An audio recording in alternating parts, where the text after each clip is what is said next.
Today we're looking at a question from Lucas about 1 Corinthians chapter 10 verse 13. Let's start out by reading the verse from the ESV. No temptation has overtaken you that is not common to man.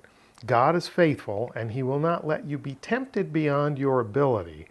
But with the temptation he will also provide the way of escape, that you may be able to endure it. Now, this is Lucas's question. Let's take a look. It says, no temptation has come upon you except what is common to humanity. I want to know if it was clear to the original readers what this temptation is that is common to humanity. Well, to answer that question, first we're going to look at the beginning part of verse 13, and then we're going to have to take a pretty heavy dig into the context in which this verse is set. So let's start out by looking at 13a in Koine. Perosmos humas, uk elephen eme anthropinos. So let's start out with the first word. Perosmos is temptation. Humas, you plural. Uk elephen, has not seized and held, and we'll deal with that momentarily. Eme, if not except, anthropinos, humanity, and it's a substantival. Let's take a look at the words when we put them together. What's our verb here? Our verb is elephen, and it is a perfect tense form of lambano. I know it doesn't look like lambano, but in the perfect tense, especially in these sort of second perfects, the form changes substantially. So with a perfect tense verb, we know that it's an action in the past that has an ongoing effect into the future. So this verb from lambano, elephen, is he, she, or it, and because it's negated, he, she, or it has not seized and held. Well, what's the subject of this verb? Who's doing the seizing and the holding? Perosmos is the subject of the verb. It's in the nominative case and tells us that it's the subject. Temptation. Temptation has not seized and held, or no temptation has seized and held. What is the object of the verb? What's being seized or held? Humas, you plural. So no temptation has seized and held you. A may, if not, or except, and then we get this adjective, anthropinos. And if we look at this adjective, it's almost being used like a predicate. So we're talking about temptation. Temptation is the subject. What kind of temptation? Anthropinos. Temptation that is very human. Humanity-based temptation. The temptation to which humans are subject. All right?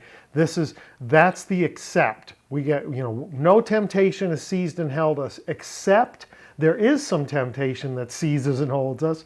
And what kind of temptation is that? Anthropinos temptation. Temptation that is very human. The kind of temptation that people struggle with. All right? So that's not by itself very helpful for us in understanding or addressing Lucas's question. Did the original audience know, did they recognize what that meant?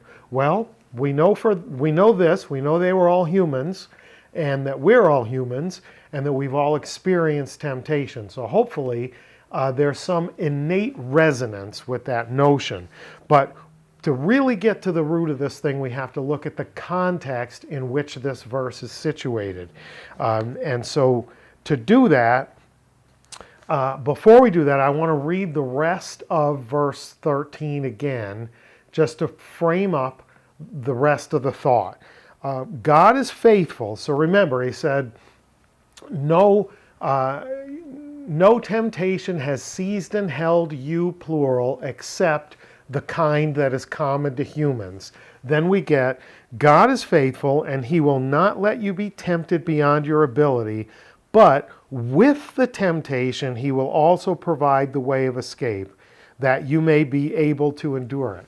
It's not saying that God is making the temptation. It's simply saying that when the temptation comes and seeks to seize and hold us, God makes a way out along with that event. Right there at the same time, there is a way out. That's significant.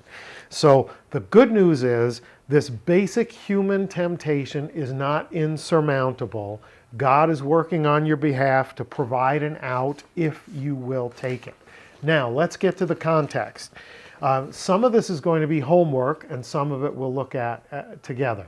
I encourage you to go and read the entirety, or at least the first 14 verses of 1 Corinthians chapter 10. Your first reading assignment is verses 1 through 5. In verses 1 through 5, there's this introductory reference to the wilderness experience of the Hebrews who were led out of Egypt in the book of Exodus. They're described as having followed they left under the cloud, the pillar of cloud that guided by day.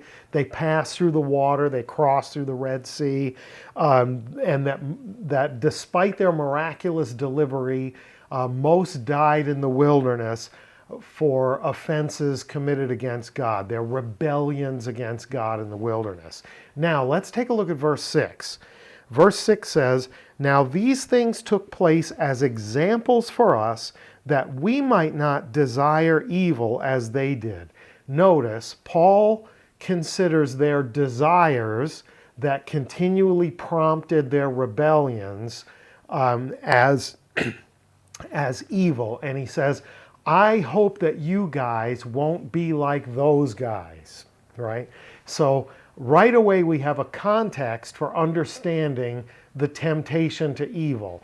The context that Paul gives us is the Exodus, the post-Exodus wilderness experience of the Hebrews. He explicitly states that their failures in the wilderness are a cautionary tale for us, for his readers.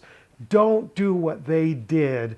Don't be the way they were, because the outcome for them was bad. Now, in verses 7 through 10, he gives references to idolatry, to gluttony, to sexual immorality, to grumbling against the leaders. He makes reference to the magnificent story of them being bitten by fiery serpents as a result of their rebellion against God, and how God provided a way out for them. When you're bitten by the fiery serpent, don't look down at the serpent, but he had Moses make a bronze serpent on a pole. He crucified sin for them, right? And said, when you're bitten by the fiery serpent, don't look at the serpent, look up and live, look up at that thing. And what did they do with it? They started to idolize the bronze serpent so that Moses had to destroy it, grind it up, burn it, scatter the ashes in a river so they'd be carried away, because if there was anything left of it, they would continue to worship it. They would engage in idolatry. So what is the pattern out there? They're delivered miraculously by God from slavery in Egypt. They've witnessed miracles. They've lived through them. But they keep turning away from God toward other things. Let's make a bronze calf. We don't like this food that we're eating here in the wilderness, so take us back to Egypt where at least there was food, and they wind up drowning in partridges and pheasants, right? They're drowning in birds because they don't want to eat the food that God gives them. They keep turning away from the deliverer towards something else. There was always a way out. Look toward the deliverer and not these other things. Let's pick up where we were and read verses 11 and 12. Now these things happened to them as an example, but they were written down for our instruction, on whom the end of the ages has come. Therefore, let anyone who thinks he stands take heed lest he fall. Notice that last sentence. If you think you stand, take heed lest you fall. Take heed of what? Take heed of the warnings from their experience. Why? Because they thought they were special. They were special. They were the people who were delivered out of Egypt. And yet, they found themselves subject to those temptations. Don't think that you're above it. The people who were guided through the Red Sea as though they were walking on dry land were not above it. Don't think that you're above it. Why? Because temptation of this sort, to get swept up in stuff and turn away from God and towards something else, is common to humanity. Let us carry on. Oh, before we do that, remember, there was always a way out. When every one of these circumstances, when they started feeling sorry for themselves, when they started feeling tired and frustrated and sad, or even bored and looked toward other things, they could always look back to the one who had delivered them. There was always a way out. Let's go to Lucas's question. Was it clear to the original readers that what this common temptation was? I would suggest to you that I can't know for certain. I would suggest to you that it certainly should have been, right? Because he spelled out concrete examples that they could go back and read about, that they've been, if the Jews among them in the church in Corinth were very familiar with this archetypical story of deliverance from Exodus. This is not something that should have been alien to anyone in the group, or let's at least say it was readily accessible to everyone in the group. And the examples he gave would prompt people to say, well, I'm not familiar with that. What's he talking about? Oh, well, here's what he's talking about.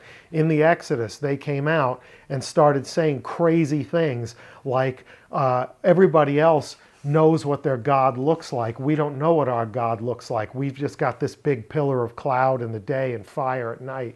We should build a God out of our earrings, right? The story is repeatable and knowable. The temptations are discernible within the stories, and it's always the same temptation to set aside the living God that delivered them in favor of some nonsense.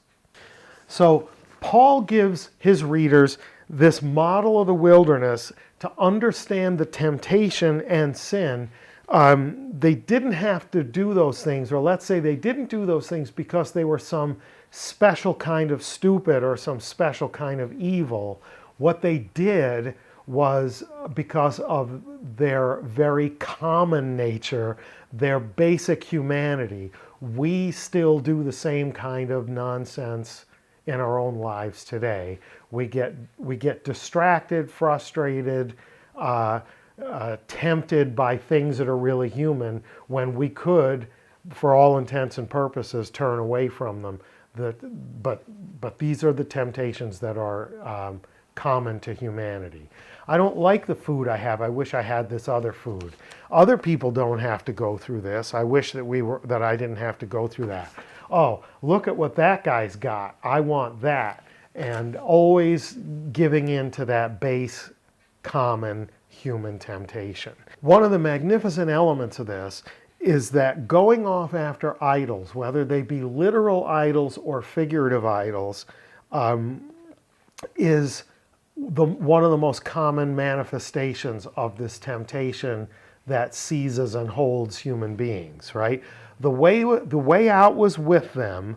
The one who led them out was with them, but they always seem to want the other thing, the idol, the other thing, whether it's a real idol or an emotional idol. Now listen to how verse 7 begins. Do not be idolaters as some of them were. Now listen to how verse 14 begins.